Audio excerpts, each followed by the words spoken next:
All right, well, I'd like to say hello to all the listeners out there. My name is Abby Bauer, and I'm an associate editor here at Hoard's Dairyman magazine.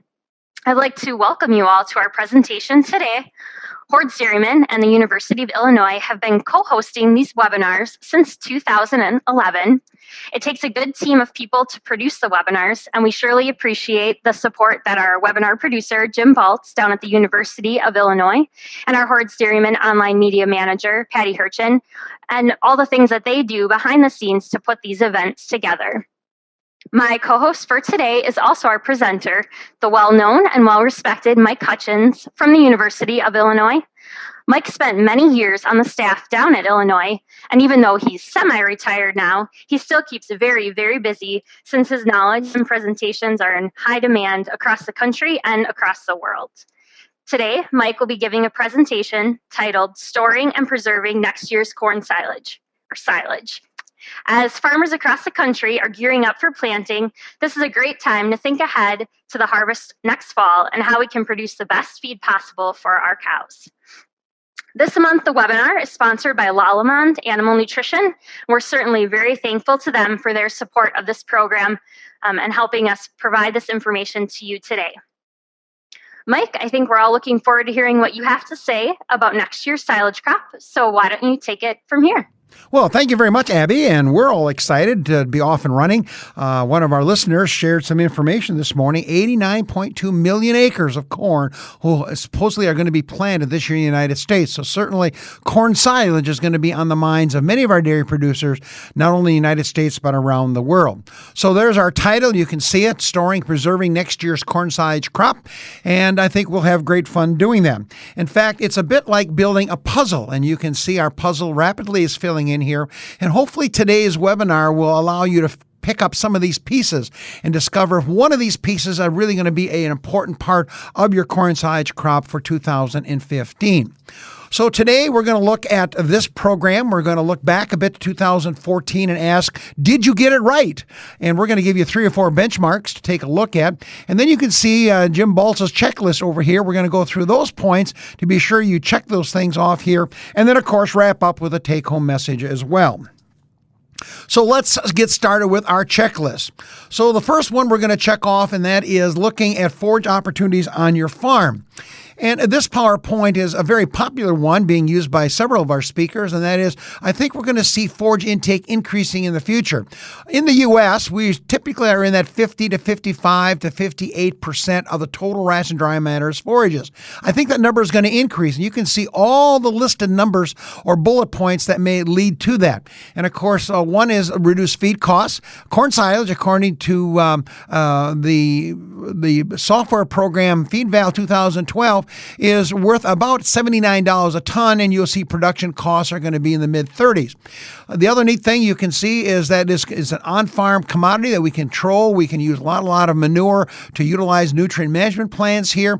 And of course, you can see the last point that I think will be very important in the future, and that is getting off of the human plate. In other words, corn silage, grass silages, our forages allow us to feed less corn and soya and allow our dairy cows to synthesize some of those very valuable things. So certainly I think that's a check mark here in the future. If you go to the agronomy booklet, you say, well, what factors are going to impact forage quality?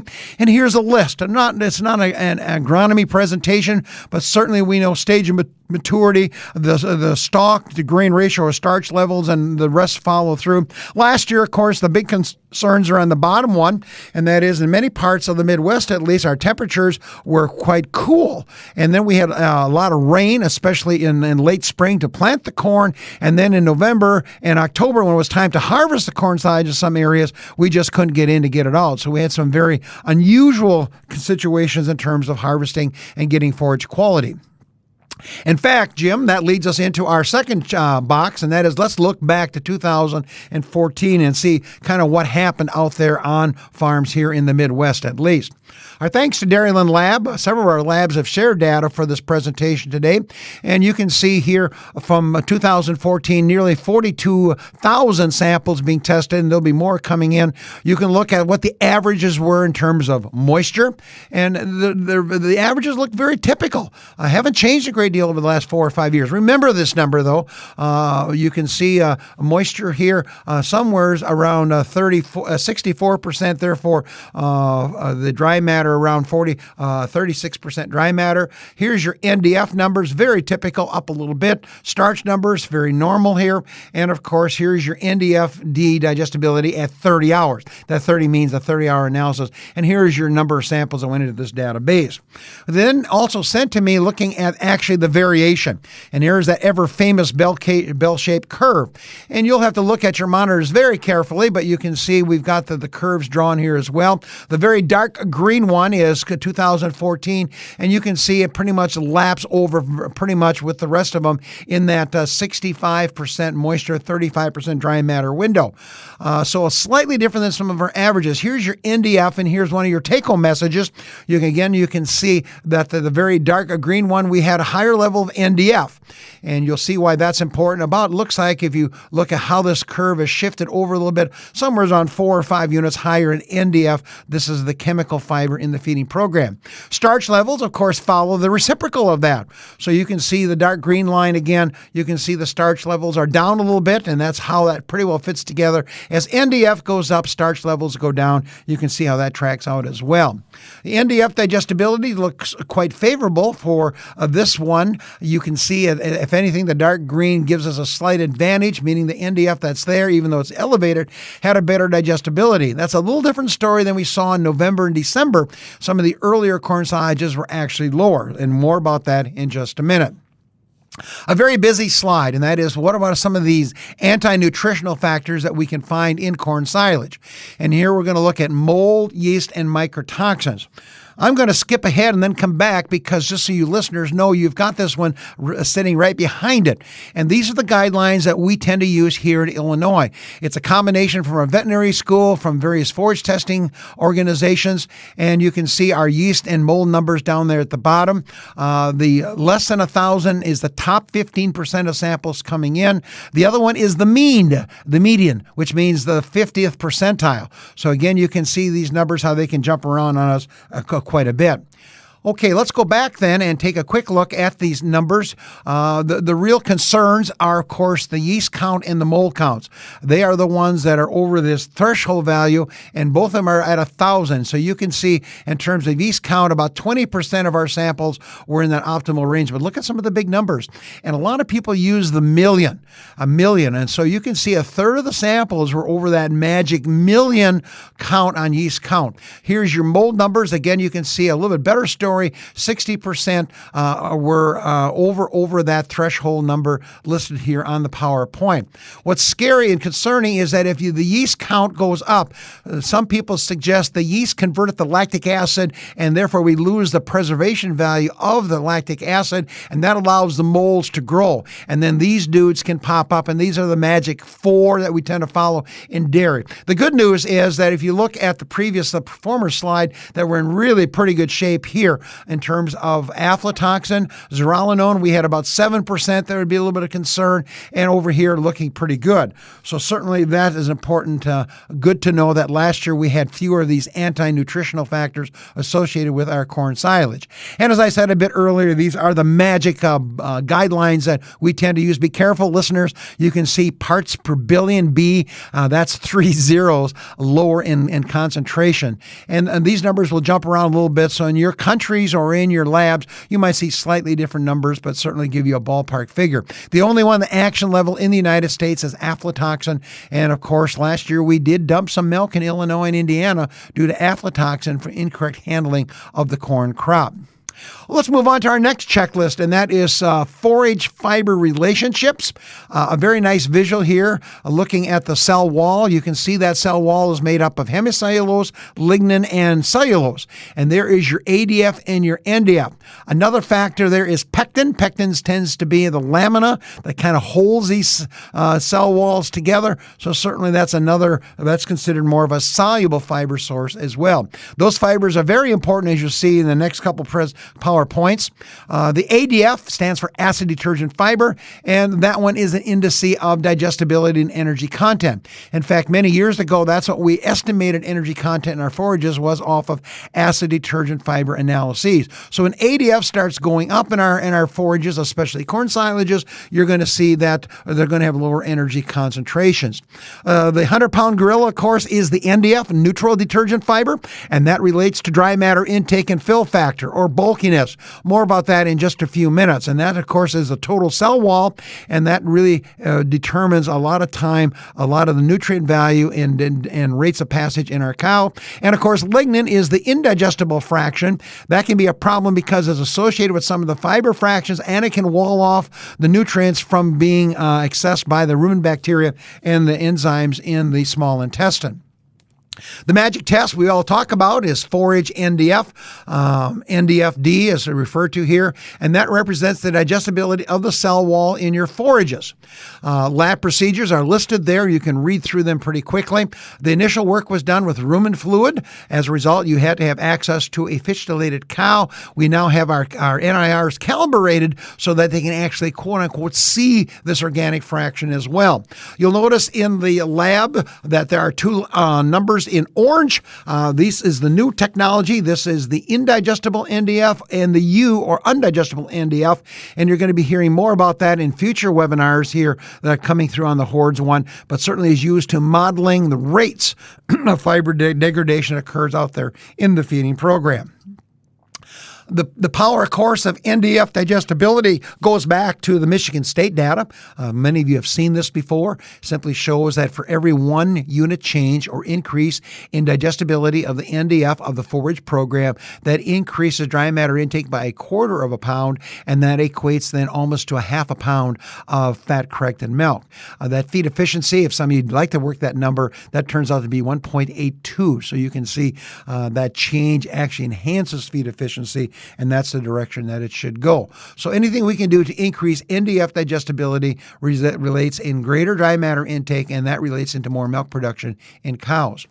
This is a PowerPoint that was provided by Dairyman Labs. It's a couple of years old now, but I wanted to show it on in red, Badger red, if you wish, and salute to them for their NCAA activities. You can see that corn silage, this is 48-hour. So now the last one, some of the stuff that we saw earlier, remember that was 30-hour. This one is 48-hour. So that number is about 5 units higher than what we saw back in last year's corn crop, and that's very typical. So that's another take-home message. When you have these NDF digestibilities, be well aware you could see 24, 30, 48, 120, and now 240 hours of analysis. Look at that. That's a very good number. In fact, we say anytime you get over 55 at 30 hours or 60 at 48 hours, that's a fairly good corn silage. But look at the range over here. Tremendous ranges in terms of those values. And of course, this probably the higher numbers representing some of the lower lignin corn silages we'll talk about here in just a minute. A term that we ran across at one of our conferences is the UNDF. That's undigestible NDF. And of course, this is important for fill factor.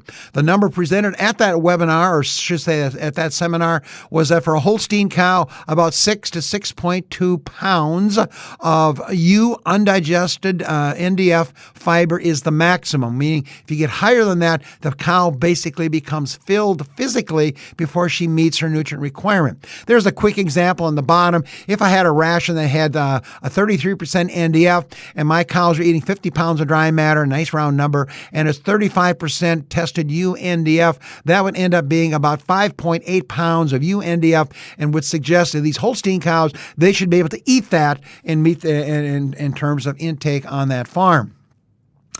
Let's go to another checklist, stage of maturity, powerful one because many of you are making those decisions right now in terms of the hybrids that you're going to select out there.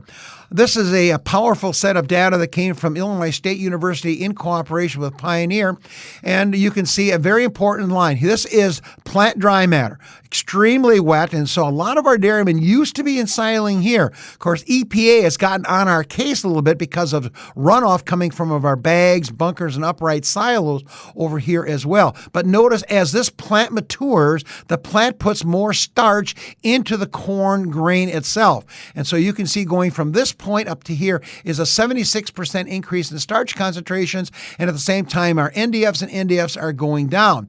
And that's why you saw a lot of our data was sitting right around 35% dry matter. It's kind of a sweet spot. As you can see, our starches are going to be in the low 30s. Our NDFs are going to be approaching about 40. Those are awfully good benchmarks. Our ADFs, you can see, are going to be sitting down below 25. As that plant matures, and this is black layer over here, and most of us aren't going to chop there because we have to do an extremely excellent job of processing the kernels, and then we still have to pack the corn silages. But we're seeing our dairymen sneaking this direction now because they want more starch in their corn silage, which gives a higher energy content of that corn silage. Picked up just recently in the last issue, actually, of the Minert newsletter, some work coming out of the Minert Institute looking at frost damage. We had this problem this year in parts of Michigan, Wisconsin, Minnesota. We had to wait for a killing frost to kill the plant. And you can see that the frost, then once you kill the leaves, then you can have fungal damage occurring as well. So here's your comparison. This is leaf material. That's how they presented the table in their newsletter. And you can see the healthy leaf, which can ward off some of this fungal infection. You can see the NDFs are lower. Look at the NDFDs and then look at the UNDF at 30 hours, a 30-hour UNDF value as well. Here is the silage they were working with. It was a BMR, and of course these are extremely good numbers as you look at the going across this base as well. We've had a lot of questions about the fungicide. Should you be spraying some of these corn silages with fungicide? And the results are very controversial, and so I elected not to get in the middle of that argument, but keep your eyes and ears open for that one as well. Then let's look at another important factor, and this is hybrid selection and which hybrid are you going to select? And we're going to vote now. So Jim Baltz, are you going to open up the polls? And so as participants, you can now vote here. And here are your choices when you select your hybrids for 2015. Are you going to look at number one? You only can pick one here, yield per acre, or an NDF digestibility, abbreviated NDFD, or the starch content, or agronomic factors, which would be such things as corn borer, or Roundup Ready, or rootworm, those kind of things? Or are you going to say, we're going to plant some corn hybrids for our heifers and dry cows, which might be different than we do for high-producing cows or late lactation cows? So it's now open, and we're off and running. So Abby, any comments? Well, I think we're always thinking, well, you want to get the most yield per acre, but these other factors come into play when you're looking at the quality of that feed. So I think it looks like we've got a lot of good responses already from the audience, and they're kind of a little bit spread all over the board of what they think is the main thing that they'll select for when choosing a hybrid this year. You're right, Abby. I think you got a bunch of Republicans because we're really slow. We're at 68%. Let's close the polls, Jim, and share that with our listeners. By the way, all 5 answers are correct. And Abby, you got it right for me. You can see we had a lot of interest. I would go with the 18%. So I guess I'm in the minority here. 18% for yield per acre. NDF digestibility was the most popular answer, 36%, 14% on starch, 8% agronomic considerations. And surprising to me, Jim, is a 24% on matching animals to corn silage. I would have not guessed that, but then again, I didn't do well in the NCAA either, so we will move on. So Abby and I are on this kind of on the same page. Here are your choices. Not a complete list. You can see high oil corn, very popular 5 to 7 years ago, but not for corn silage, but for grain. The brown midrib, the low lignin corn silage. You can see more about that in just a minute. BT. This is for corn borer damage. You can also have high lysine corn or axi corn or a soft textured corn. They're kind of a catch-all category here. And then, of course, leafy varieties, which means you have a high proportion of leaf. And, of course, some of the other ones will also be stacked for Roundup Ready, Liberty Link, rootworm, all those important things as well. So what I like to use is the Wisconsin Milk 2006 equation. There's also a nice another form from Michigan State called Corn Picker. You can use those, and what they try to do is try to rank hybrids based on, in this case here, 2 outputs, pounds of milk per ton, which really zeroes in on quality, and then pounds of milk per acre, which looks at both the quantity and the quality issue. And the animal science or dairy science group and agronomist group at Wisconsin Wisconsin. These are the factors that drive those equations. By the way, the cow they use is a 1,350-pound cow, and they are looking at a 30% NDF-based diet. So all these numbers come into play, and of course the digestibility is using the Ohio State factor as well. So then we were fortunate to have Joe Lauer share this table with us, and it's a very busy table, but you can come back. This will all be archived in the next couple of days. You can come back and look at this, and you can see we have literally 10 years of data. And look at the number of plots that are being used. Here are your various types of corn silage hybrids that you can study. This is the normal hybrids listed. Your BMR would be your lignans. This is your leafy corn silage, and these are all your stack traits. CB stands for corn borer, LL for Liberty Link, Roundup Ready as the RR. You come down here to RW, that is rootworm. So you can see these stacked. Now, of course, this is controversial because in many areas of Europe and Mexico, for example, you cannot use the GMO. These are your GMO corn silages. And then you come over here, and here's the report card. And what I thought I would do is highlight in red. This would be the high number. So you can see as far as quality go, the low lignin corn silage wins that one rather handily. That should not surprise you as listeners because they're lower in lignin and higher NDF digestibility. You can then take a look at the amount per acre, and now you can see an interesting dichotomy here. You can see that because of yield drag in some of these studies in Wisconsin in these plots is the lowest number as well. So as a producer, you've got to make that kind of decision. You've got a quality-quantity index as well. You come down some of the stack ones. I didn't put them all in red because there'd be several of them, but you can see what's happening with these stacked genes, especially in those parts of the United States where corn borer is going to be a problem. You can see a very nice response there as well. And over here, you can look at starch. You can see the winners down here are stacked ones over here. The leafy corn silage is lower. Here you can see the BMR also lower in starch content.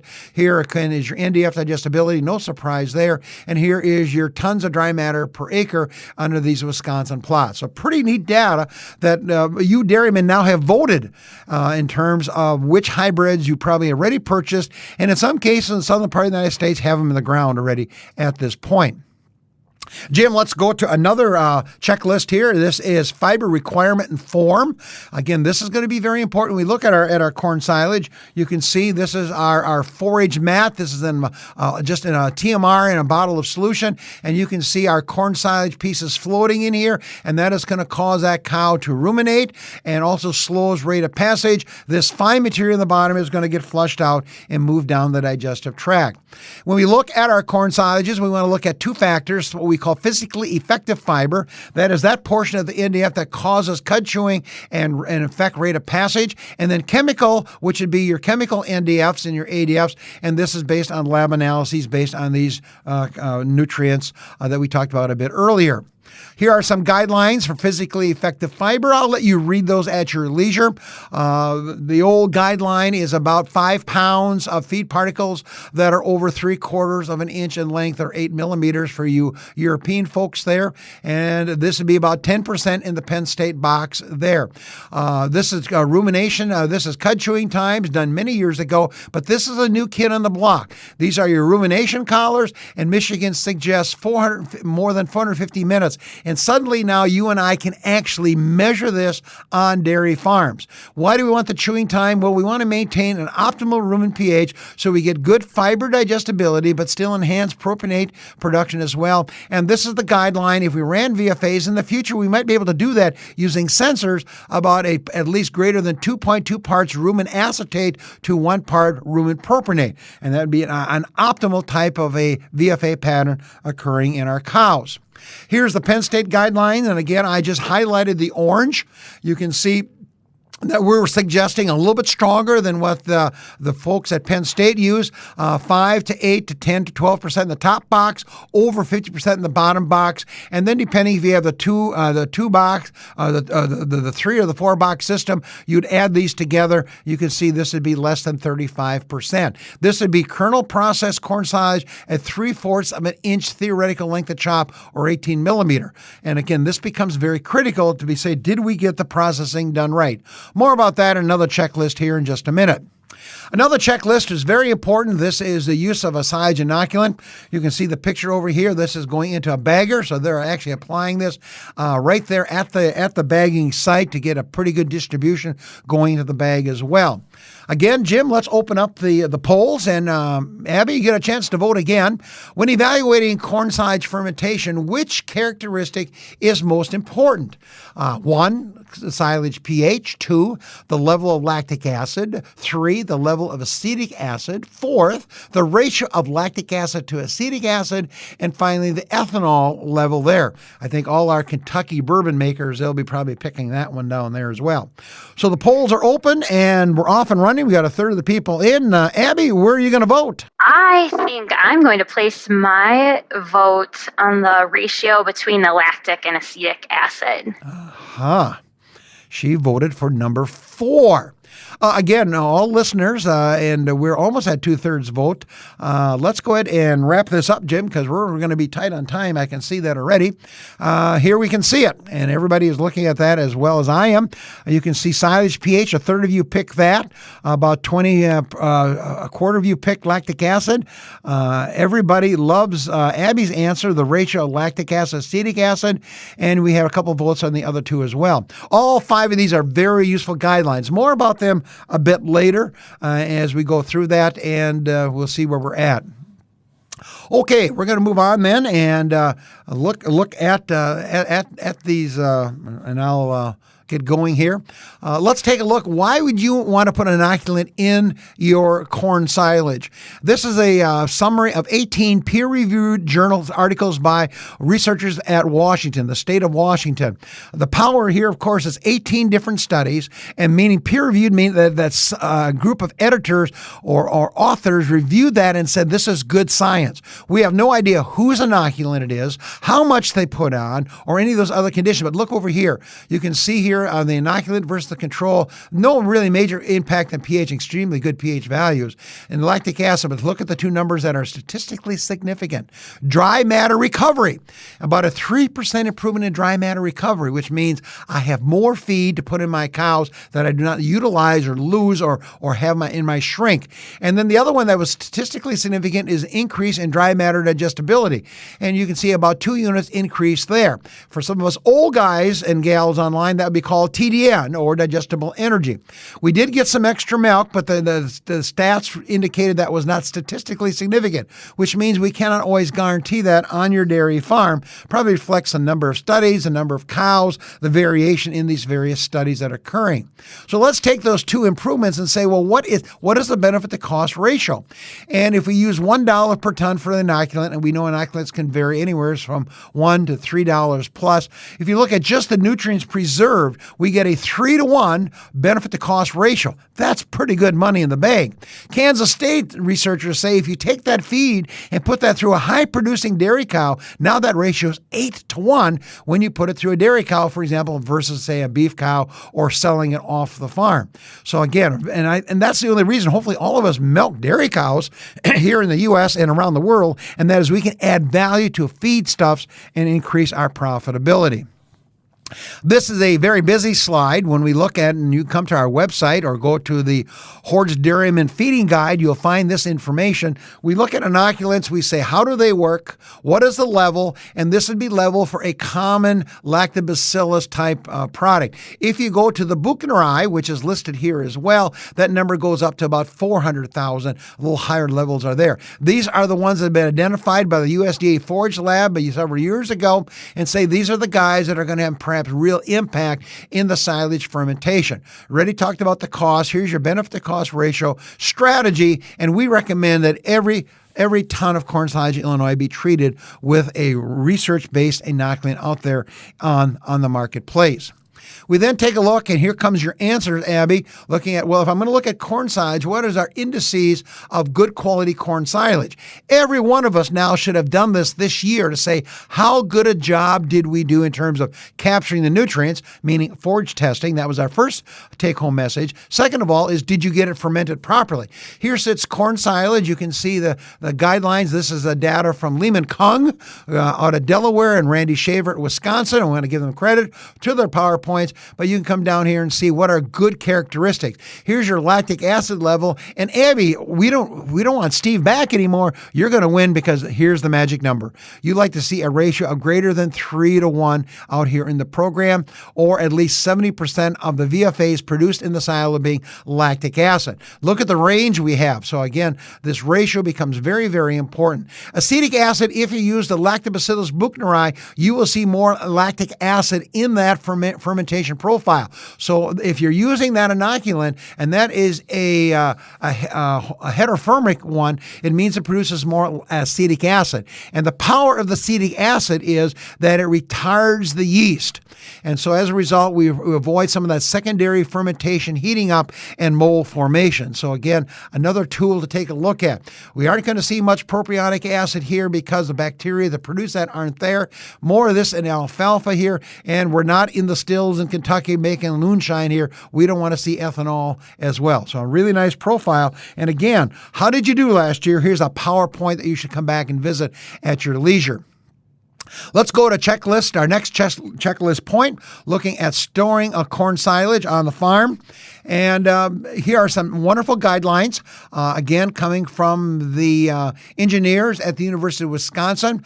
Pretty straightforward. All of this makes sense. I think we want to pick two important numbers. We want to get the density. This is pounds of dry matter per cubic feet, or cubic foot, I guess I should say. A little more challenging when we go to meters here, so I'm not going to make that conversion. I toyed with that over the weekend, and it looked like a really funny looking number. This one is awfully important if you're making a bunker or pile. You want to put small layers, just like those guys on the interstate when they put down blacktop. Small layers so you can really get good compaction as you keep going up there as well. This don't miss this one here. I think we tend to see some of the damage in some of our silages because we pick up dirt and spores, and that ends up being mixed into our silages and leads to some losses as well. And here's your wonderful formula over here, the weight of the tractor divided by 800. And that tells you how many tons per hour it can come in. This one is interesting here at the U of I because our big wagons come in about every 10 minutes, and they're carrying about 10 ton. And so you can see we need to get some tractors on our piles to get this paction that can occur out there. And some of our bigger piles, you'll see 2 or 3 tractors packing at the same time. Yes, Abby, I see that is not exactly corn silage, but that's what we had in our database. Some neat work out of New York that's got some age on it by Rempel and co-workers. It simply shows why that compaction is so important. You can see that if we get densities that are very low, meaning 10, look at the dry matter loss, tremendous dry matter losses, and you get down to this range here. Now you can see some very nice numbers occurring that can really save that dry matter, and that's why we want to see those numbers there. So our guideline in a perfect world would be over 18 pounds of corn-sized dry matter per cubic foot. That will be very challenging for those of you with corn silage, a little more attainable with legumes and grass silages because they tend to mat down a little bit more, not quite as springy. Our bags tend to be in that 15 pound per cubic foot range there. Usually we can't get here, and our very best piles and bunkers have been measured at over 20.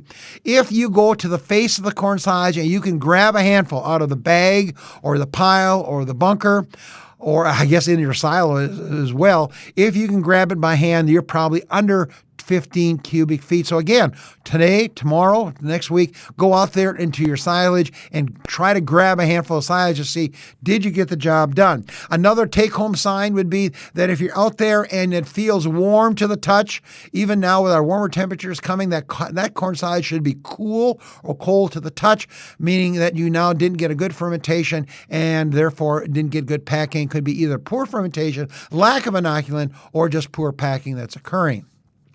Jim Baltz did a really nice job looking at covering and sealing our bunkers and piles here. The orange, you can see the fighting Illini orange. You can see we'll put it down actually on the base of the bunker, up the walls. Why are we doing that? There is oxygen penetration coming through these concrete walls. I know that's hard to believe, but the research says it does occur. You then overlap this as well, and then you're going to put down an oxygen barrier, and that is the fighting Irish green there, and we're going to put an oxygen barrier down there and then lap these sprays over the top. In fact, I've on several farms now, this top layer here ends up being canvas, and that is because birds can't peck holes in it. And and also has some extra weight. So you might think about a canvas cover going across here as well. Another thing that we did not stick in here, I've seen some farms, they will actually put a PCV pipe that will actually take the moisture, a perforated PCV pipe, and any moisture that comes down the side then exits the bunker, doesn't have a chance to run in under the bunker and spoil the silage down here as well. The other neat thing that Jim did is he didn't extend this pile or this much above the bunker wall, and we all know Dr. Keith Bolson's real concerns about safety on these silage bunkers and piles. The oxygen barrier we are excited about. This is the research from Michigan State that says about 60-time reduction of oxygen. Oxygen is not our friend. It is when we're breathing, but not when we're making corn silage. We want that oxygen out of there. You can see that what it does, it reduces the dry matter loss significantly in the top 3 feet or meter of that corn silage. Again, depending on the depth of the corn silage, you can see overall the entire storage unit anywhere from 2 to 5%, depending if your silage is 8 feet deep, 12 feet deep, depending whatever height of walls or piles that you're making there. There are several products. This is kind of the first one in the marketplace, Silo Stop. But at World Dairy Expo, we saw 3 or 4 other companies selling this product there. So there are several of those products out there. And it's a saran wrap, a very thin layer, has different polymers in it, and that reduces the oxygen penetration. Yes, it's going to be a little bit more expensive, and you can buy it either as a simple, that product is adhere to the plastic, or you put them on separately. So again, look around and you'll find that, again, an excellent checklist as well. Removing corn silage is going to be important. Again, a chance that we can lose nutrients out there on the dairy farm. We recommend taking ideally 6 to 8 inches a day off the entire face of the corn silage. Some farms will take this out in blocks. That scares me because in hot weather, it's going to allow those other areas to be exposed to oxygen, and we can have that secondary fermentation. The yeast take over, the molds start to occur, and now we're back in trouble and we have a problem there. You can see at the 1 o'clock position up here, a person using the bunker very carefully peeling off. So we've seen that. You can peel that off the face of the silo. You're going to be pretty good at doing that. Also, if there's any spoilage up here, that should be discarded, especially if it's black or gunky or kind of rotten. There's some excellent work from Kansas State that says that will really impact the rumen forage raft that's occurring. Down here, you can see a facer. This one, I believe, has knives on it, Jim. We've also seen a facer which have teeth, which have pegs on it, and you'll come down the surface and you shave off that 3 or 4 inches as well. You then shave it all the way down the face because we know that there's quite a bit of variation between these different layers here. Shave it off, then mix that on up and go with it as well. Again, don't take too much off here. Only knock down enough for that feeding day because that will heat up, especially in the summer and when it's exposed to the oxygen as well. This is very popular on a number of farms. I believe this is the haylage facer face that we have here, but this is your rake, your forage rake, and what you're doing is you literally pull down and pull off the feed as you come down here. Extremely successful with corn silage because of it doesn't mat quite as much. This can be a little bit more of a challenge here. If we back up, the research is pretty clear though that if this is haylage, this will really destroy or reduce the amount of effective fiber because you're literally tearing it out of that face as well. Silage unloaders can do about the same thing as well out there on the farm. Here's your bag. Again, looking, and this looks like it is corn silage, Jim, although we could be challenged on that. Again, we like to take at least a foot off the face of this. Here at the U of I, we do store some of our corn silage in bunkers. We will take off 2+ feet, so it's always very, very, very fresh. To limit oxygen exposure, that is what this collar does. It holds down so that we don't have the flapping of the wind and the oxygen being exposed to feed later down in that bag as well. All the things apply we talked about earlier. This one can have a real challenge here with rodents, with raccoons, with birds. In fact, in Hort's Dairyman, we had a helpful hint several months ago. Farmers would paint a snake-like structure on the top of this, and that would keep some of the black birds and crows away, thinking it is a snake. If there is a hole, they must be patched, because if you have a hole full here, then you'll have spoilage that will occur at that site when you get back there to feed it on out. Jim, another checklist, and that is processing corn silage.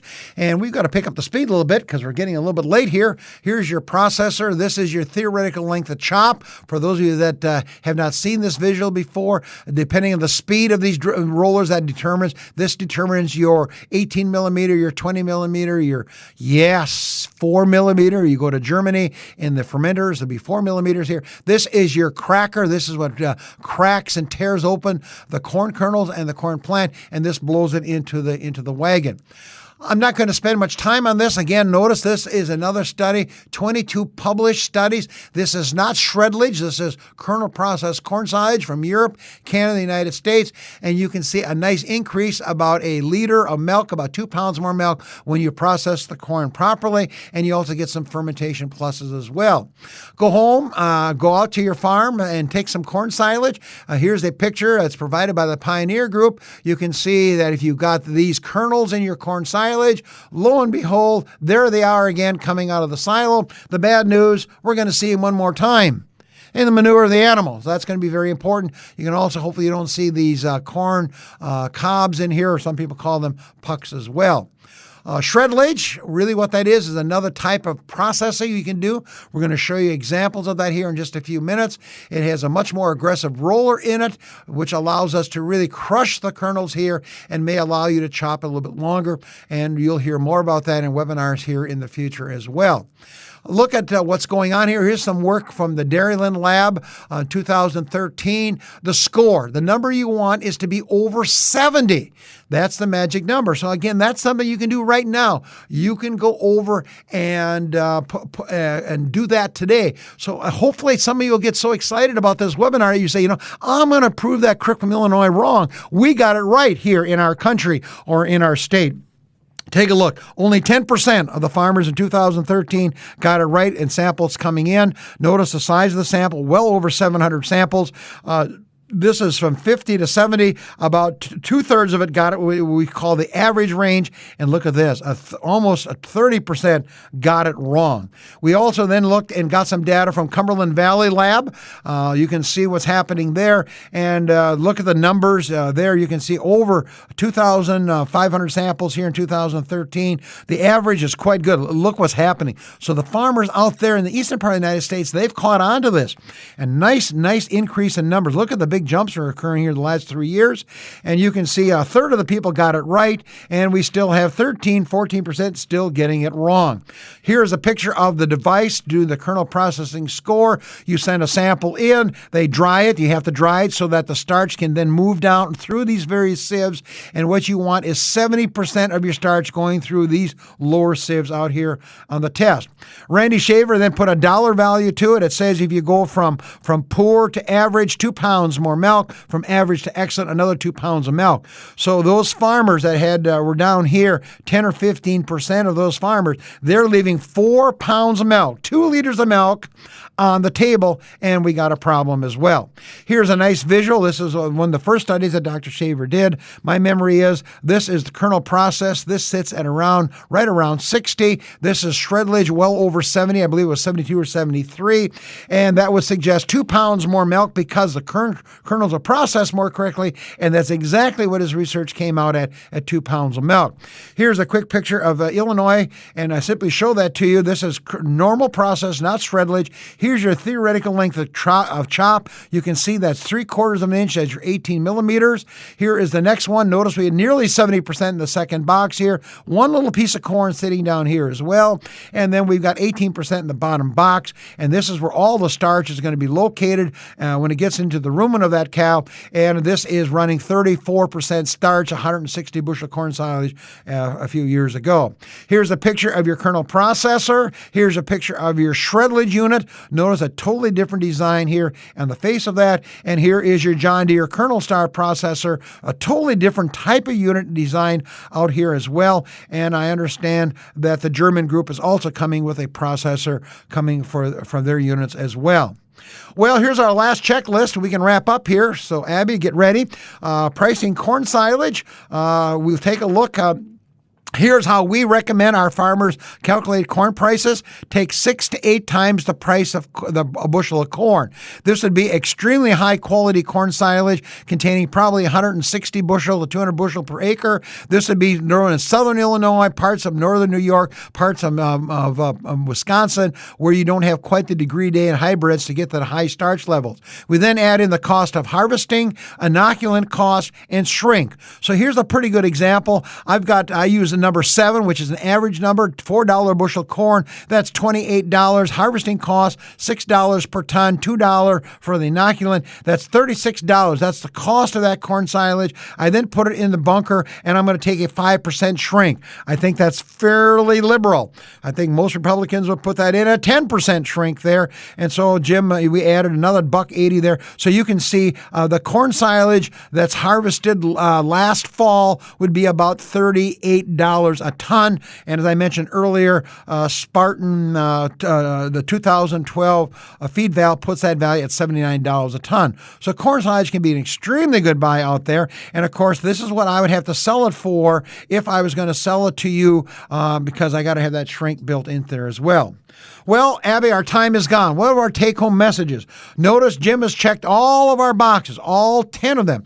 Hopefully, we've challenged some of you to think this through and say, should I be looking at what should I be looking at when I look at my current crop? What should I be thinking about this spring when I look at hybrids? What should I be thinking about this summer and when it's growing out there? And next fall, you're going to make a very important decision on this corn silage. So we know corn silage can be a very economical resource in many parts of the United States and around the world. Make sure you look back at 2014 and see, is there a check that you could have gotten better next year? And then look over this checklist as we go down here into the future. With that, Abby, we will turn it back to you and we'll let you talk a little bit about what's happening next. Thank you, Mike. Great job really covering corn silage and just silage harvest in general, from the decision making on the seed side and the hybrid side all the way to harvesting and then feed out. So thanks for covering that for all the listeners that we have on board. If any of you want to listen to this webinar again or share it with someone else, it will be archived and available later this week. All you have to do to visit this webinar or any of our past webinars is to go to our website at www.hordes.com/webinars. I also want to let you know that you, as a participant, will receive a 7-question email survey later this week.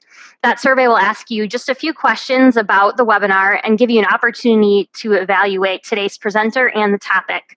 We're just starting to work on our 2016 schedule, so the input that you provide will be very valuable in helping us pick topics and presenters for next year's webinar series.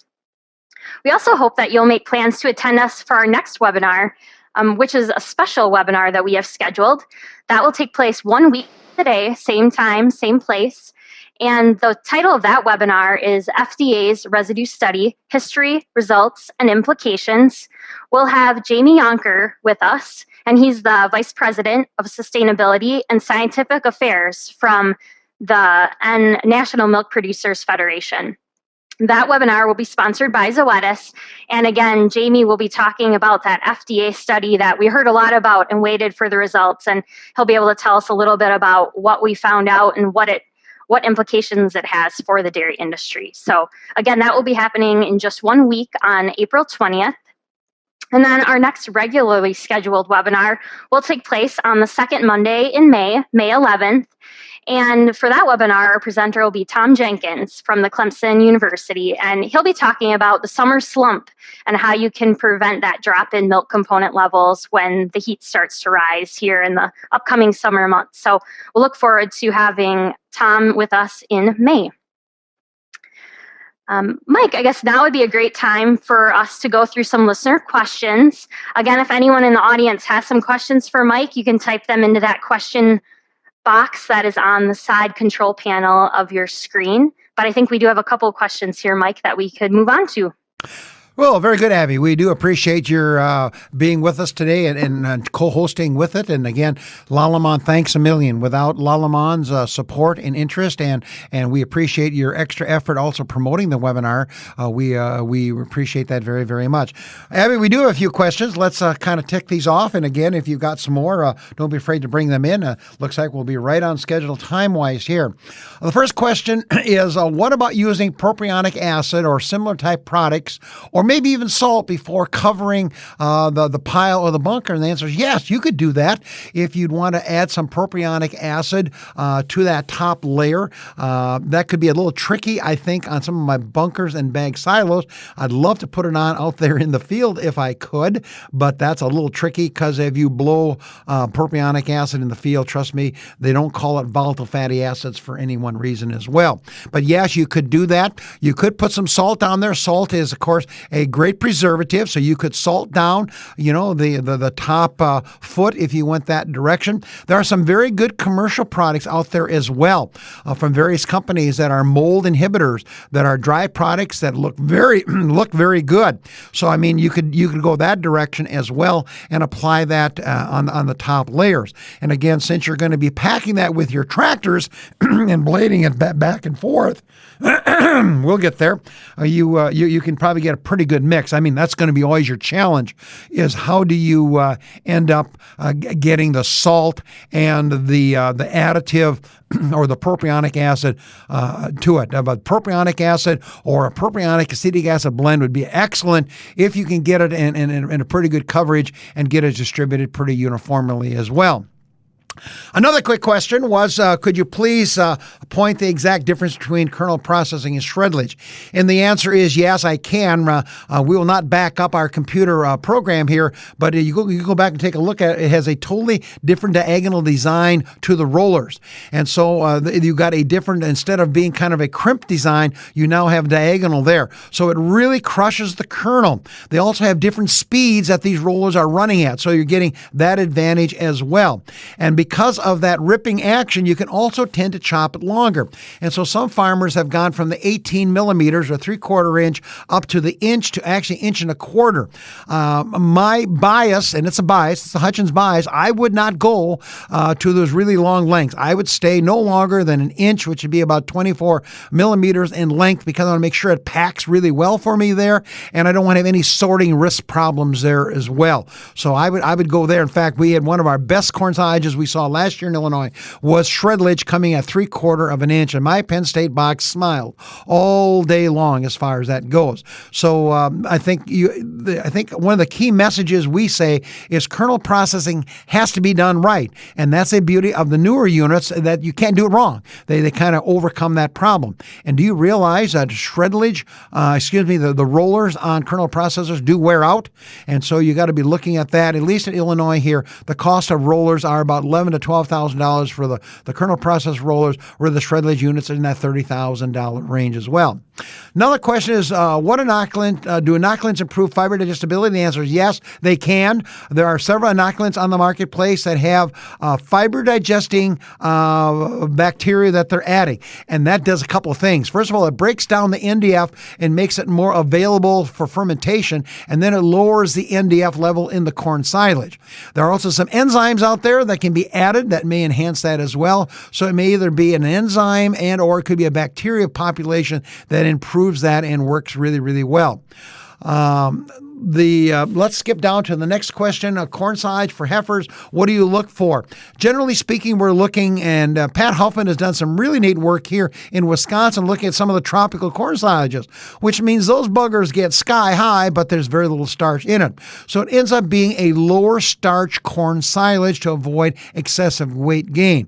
I don't think we have to get rid of all the starch, but certainly you're looking at, for heifers and dry cows, corn silage. Now, the BMRs can also be used very nice in the close-up rations, and we've seen some nice research on there. So when you get the close-up rations, we're trying to get more dry matter intake in and more nutrients to the cow, then the low lignin corn silages can be a real plus. So strategically, look at your cows. I would think my heifers, I don't want to call it a low-quality corn silage. I want a high-quality digestible corn silage fiber, but certainly one that'd be lower in starch. Another comment there is salt is needed for the top layer of the silo.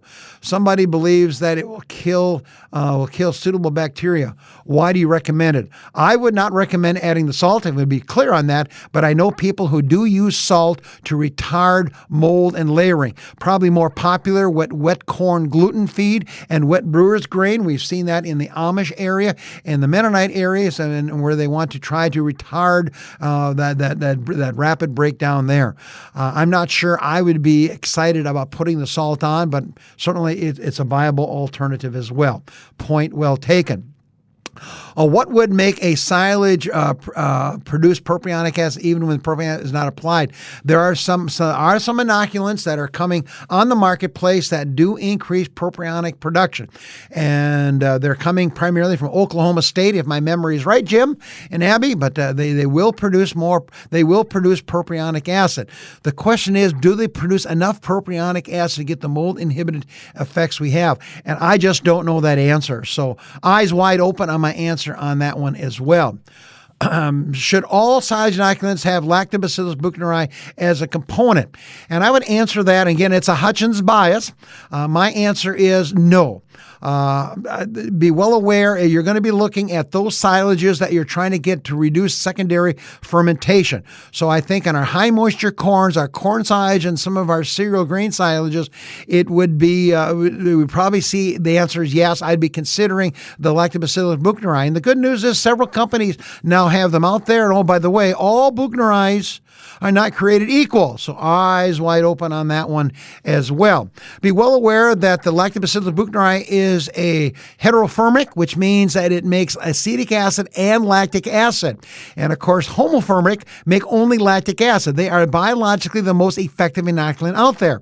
And so if I was looking at some of my grass silages, my alfalfa, legume grass silages, I may be looking more of a homofermic one because I get better bang for my buck for lactic acid being produced out there as well. So I've answered it three different ways. What is your secondary fermentation risk? What is your crop? How much do you take off the surface? And be well aware of the chemistry of those two products as well.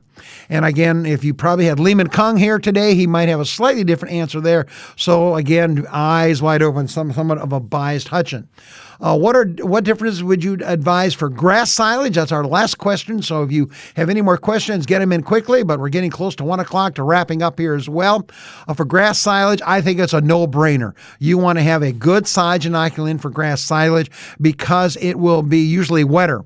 And as silages get wetter, we have the risk of them actually breaking down or deteriorating. I guess I'd use the word rotting. They will actually rot, and you'll end up getting, and I worked at a couple of farms in which we had high levels of ammonia and butyrate in there, and these cows just did not produce much milk, and we had real serious problems on intake. So the grass silages, I think, are at a bigger risk anytime you get wetter grass silages. The good news is those grass silages are cut at the right maturity. You'll have some sugars in them that should help me drive the fermentation a little bit more as well. But for me, every wet silage, be it grass silage, legume silage, corn silage, and high moisture corn is going to have inoculant on it. Some companies will have unique inoculants for different species or types of forages out there. So check with those companies and find out. And what's the magic word, folks? Where's the research?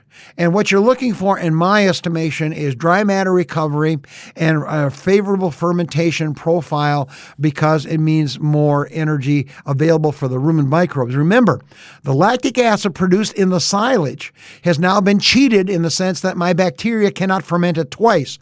So that's why you want to be sure you get a rapid fermentation so we don't keep burning up the organic dry matter there, or digestible dry matter that your cows need for the rumen microbes as well. Well, Jim and Abby, I look at my screen. I don't see any more questions. I look at my watch. It's 1 o'clock. We're right on the money. So, Abby, any final words? Yes, just a few. Great job, Mike, working through those questions, and good questions that came from some of the audience members. So thanks for your participation on that. Again, we would like to extend our thanks and gratitude to Lallemand Animal Nutrition for sponsoring this webinar. If you want to learn more about the products or the services that they provide, their website was available on the previous slide, and you can find that if you come back to the archives as well. So feel free to look them up if you have any questions about Lallemand Animal Nutrition. Thank you, all of you out there, for tuning in to another great presentation from Mike. And do want to remind you that we'll be here again next week at the same time to talk about that FDA residue study. So we hope that you'll consider joining us for that. And then don't forget about the May webinar as well, talking about that slump in component levels and how that can be avoided, presented by Tom Jenkins from Clemson University. So until the next webinar, we'll send you off with a farewell here from all of us at Hortz Dairyman and the University of Illinois.